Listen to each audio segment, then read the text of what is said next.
No one should put this many hours into work. This is not good. And people should not work this hard. They should not do this. It's very painful. Painful in what sense? It hurts my brain and my heart.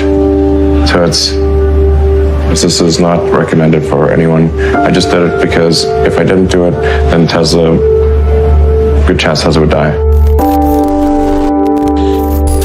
When my brother and I were starting our first company, instead of getting an apartment, we just rented a small office and we slept on the couch. And we showered at the YMCA, and we're so hot up we had just one computer, so the website was up during the day, and I was coding at night, 7 days a week, all the time.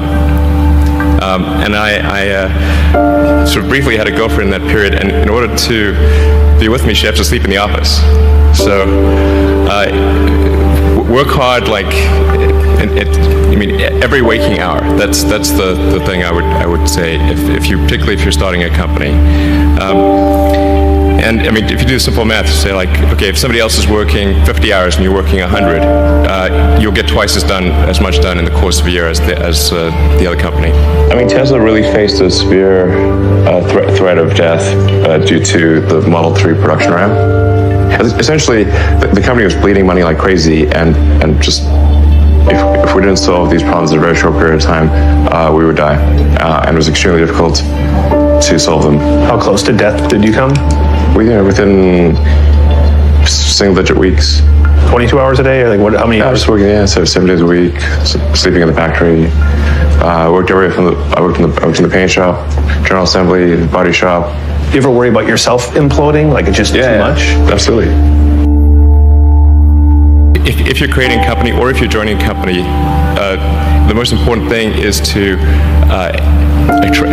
attract great people. So either join a group that's amazing, that you really respect, or if you're building a company, you've got to gather great people. I mean, all a company is a group of people that have gathered together to create a product or service. And so depending upon how talented and hardworking that group is, and the degree to which they are focused cohesively in a good direction, that will determine the success of the company. So do everything you can to gather great people if you're creating a company. It's good to think in terms of the physics approach or first principles, which is, rather than reasoning by analogy, you boil things down to the most fundamental truths you can imagine, and you reason up from there. And this is a good way to figure out if something really makes sense, or if it's just what everybody else is doing. It's hard to think that way. You can't think that way about everything. It takes a lot of effort.